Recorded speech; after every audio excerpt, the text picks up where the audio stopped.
Hello everyone, ఈరోజు మనం simple dal తయారు చేద్దాము. పప్పుని ఒక అరగంట ముందు కడిగి నానబెట్టుకున్నాను. త్వరగా ఉడుకుతుంది. అందులో కొంచెం పసుపు వేసి బాయిల్ చేసుకున్నాం. పప్పుకి కాంబినేషన్గా గోరుచిక్కుడుగా ఫ్రై చేసుకున్నాం. దానికోసం నేను ఇలాగ కడిగి ఉప్పు కడిగి నానబెట్టుకుని ఒక పావుగంట సేపు నానబెట్టుకున్నాను.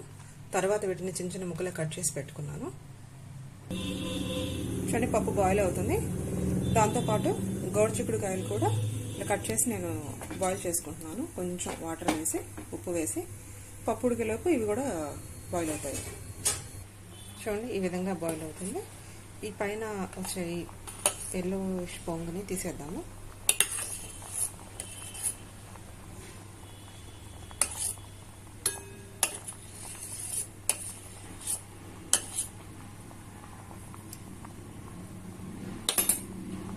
మూత పెట్టేసి బాయిల్ చేసుకుందాం.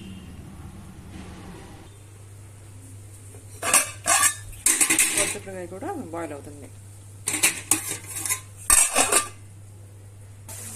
చూడండి, గోరుచిక్కుడుకాయ మెత్తగా బాయిల్ అయిపోయింది.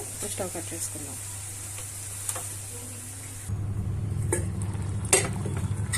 చూడండి, పప్పు ఆల్మోస్ట్ ఉడికిపోయింది.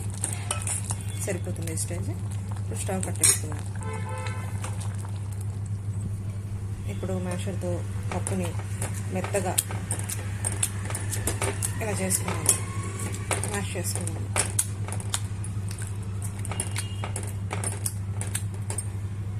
చూడండి, ఈ విధంగా మ్యాష్ చేసుకున్నాను.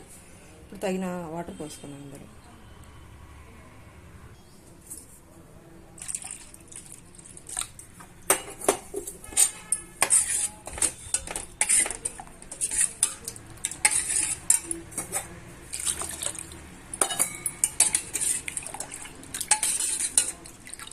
సరిపోతుంది. ఇప్పుడు దీనికి పోపు పెట్టుకుందాం. ఇప్పుడు పోపు కోసం కొంచెం ఆయిల్,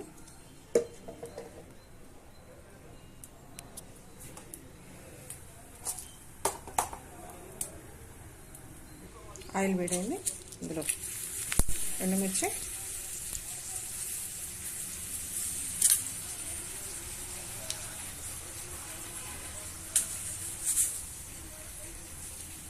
జీరా, ఆవాలు,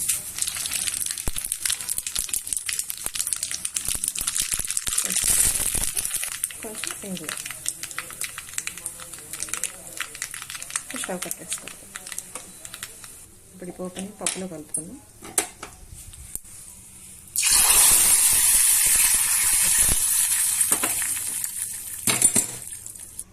చూడండి, సింపుల్ దాల్ రెడీ అయిపోయింది. కొంచెం కొత్తిమీర వేసుకున్నాను. Tasty dal is ready.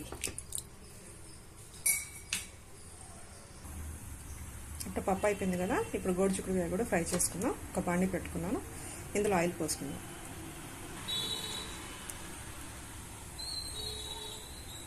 సరిపోతుంది. ఇందులో ఎండుమిర్చి, ఒక సమానం, కొంచెం కరివేపాకు,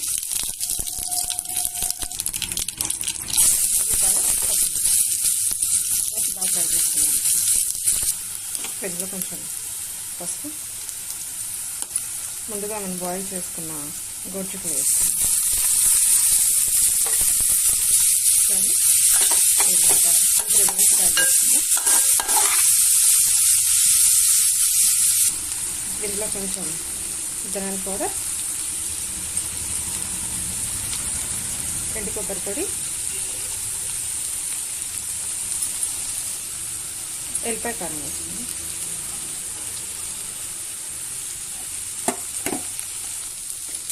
తగిన సాల్ట్ వేసుకుందాం. ఫైనల్గా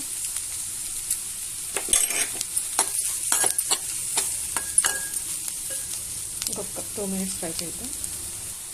గోరుచిక్కుడు ఫ్రై అయిపోయింది. స్టవ్ కట్ చేసుకుందాం. ఎంతో టేస్టీగా ఉండే సింపుల్ దాల్ అండ్ గోరుచిక్కుడుకాయ ఫ్రై రెడీ అయిపోయాయి. Thank you for watching.